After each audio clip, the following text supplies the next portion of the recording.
أعوذ بالله من الشيطان الرجيم. بسم الله الرحمن الرحيم. يا أيها الذين آمنوا لا تتخذوا عدوي وعدوكم أولياء تلقون إليهم بالمودة وقد كفروا بما جاءكم من الحق يخرجون الرسول وإياكم أن تؤمنوا بالله ربكم إن كنتم خرجتم جهادا في سبيلي وابتغاء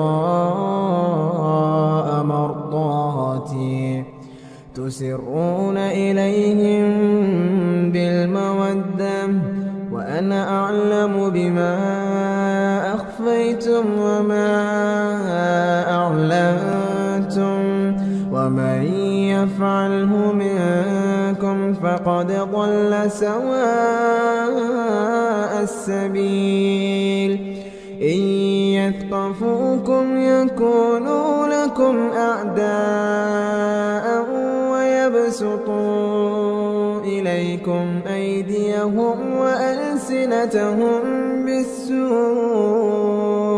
وودوا لو تكفرون لن تنفعكم أرحامكم ولا أولادكم يوم القيامة يفصل بينكم والله بما تعملون بصير.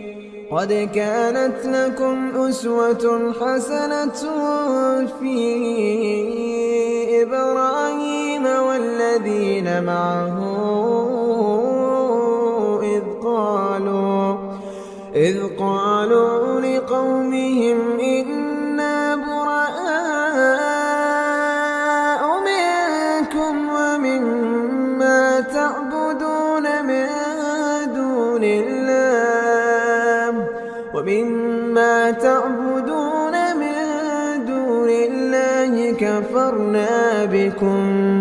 كفرنا بكم وبدأ بيننا وبينكم العداوة والبغضاء أبدا حتى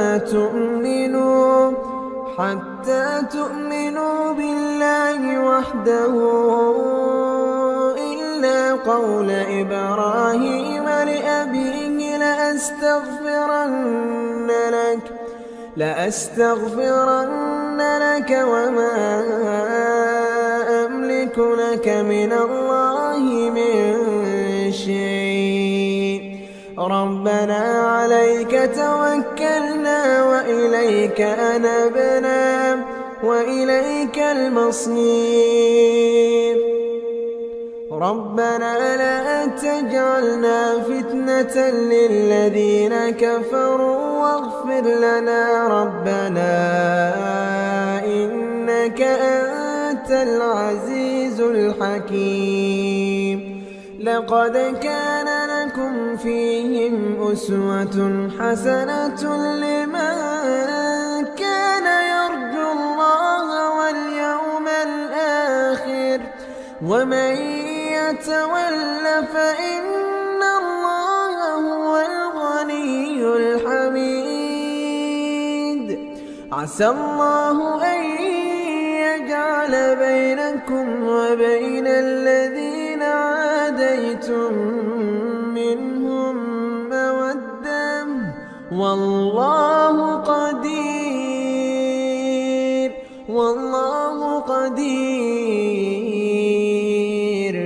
والله غفور رحيم.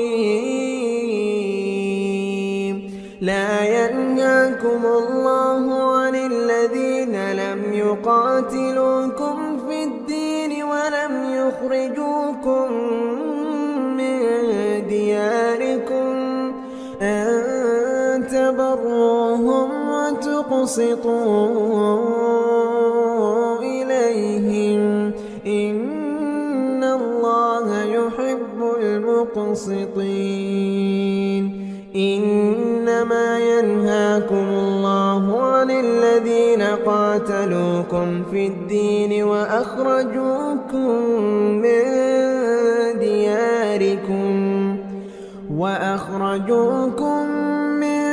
دياركم وظاهروا على إخراجكم أن تولوهم، ومن يتولهم فأولئك هم الظالمون. يا أيها الذين آمنوا إذا جاءكم المؤمنات مهاجرات فامتحنوهن، الله أعلم بإيمانهن، فإن علمتموهن مؤمنات فلا ترجعوهن إلى الكفار، لا هن حل لهم ولا هم يحلون لهم، وآتوهم ما أنفقوا، ولا جناح عليكم أن تنكحوهن إذا آتيتموهن أجورهن، ولا تمسكوا بعصم الكوافر، واسألوا ما أنفقتم وليسألوا ما أنفقوا، ذلكم حكم الله يحكم بينكم، والله عليم حكيم. وإن فاتكم شيء من أزواجكم إلى الكفار فعاقبتم فآتوا الذين ذهبت أزواجهم مثل ما أنفقوا، واتقوا الله الذي أنتم به مؤمنون. يا أيها النبي إذا جاءك المؤمنات يبايعنك على أن لا يشركن بالله شيئا ولا يسرقن ولا يزنين ولا يقتلن أولادهن ولا يأتين ببهتان يفترينه بين أيديهن وأرجلهن ولا يعصينك في معروف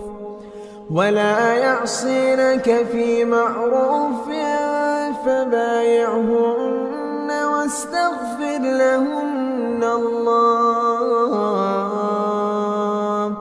إن الله غفور رحيم. يا أيها الذين آمنوا لا تتولوا قوما غضب الله عليهم قد يئسوا من الآخرة كما يئس الكفار من أصحاب القبور.